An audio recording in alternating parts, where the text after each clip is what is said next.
कटक जिलार राज्य राजधानी 50 किलोमीटर पर ए गाँव में ना पीवा ना गाधेवा पानी उपयोगी अच्छी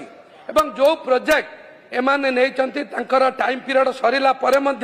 ना टाइम एक्सटेंशन न था कि कार्य हो तार कारण है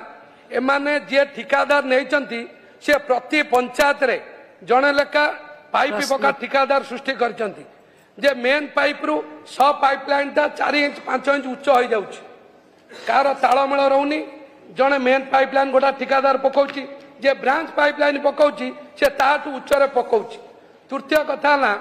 जे सेमाने गोटा तांकर डिजाइन जेतु से मंत्री थले तांको दलर नेतांक घर पाखर गोटा लॉक रहउछि सीए जदि चाहिबेनी हमर लोक कई पानी पाइबेनी से लॉक डिजाइन रे मु आपन जरिया रे माननीय मंत्री को अनुरोध करुच्ची से दुईटा एटा वास्तव कथा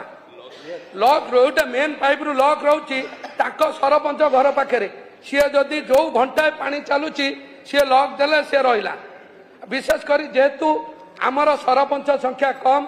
तांकर सरपंच संख्या बेसी एवं जोटा सरपंचायत अधीन रे पानीय जल प्रकल्प चली जो पंचायत रे मते भोट अधिका देइचंती से पंचायत रे 15 दिन पर्यंत निर्वाचन पर मध्य पानी आसिला नाही। एटी बहु किछि मोर बंधु सदस्य अछंती हम घर को भी जाइचंती मु अनुरोध करूची गृह रे दिन हम घर को चलंत मु निजे मो घरे 2 किलोमीटर दूर रु पीबा पानी आसुची ना रोषे हेई पारुची ना गाधेबा मुताबक पानी नाही जेतु पूर्वतन विधायक ए विभाग मंत्री थले मु तांका विरुद्ध रे प्रार्थी थली मो घर को मध्य पीबा पानी रो कनेक्शन होई पारि नथिला एवं आज भी मु मान्यवर मंत्री का जरिया अनुरोध करुची एवं मान्यवर मंत्री को अनुरोध करुची गृहर समस्त सदस्य को मध्य अनुरोध करुची हम गाँ को दिन जातु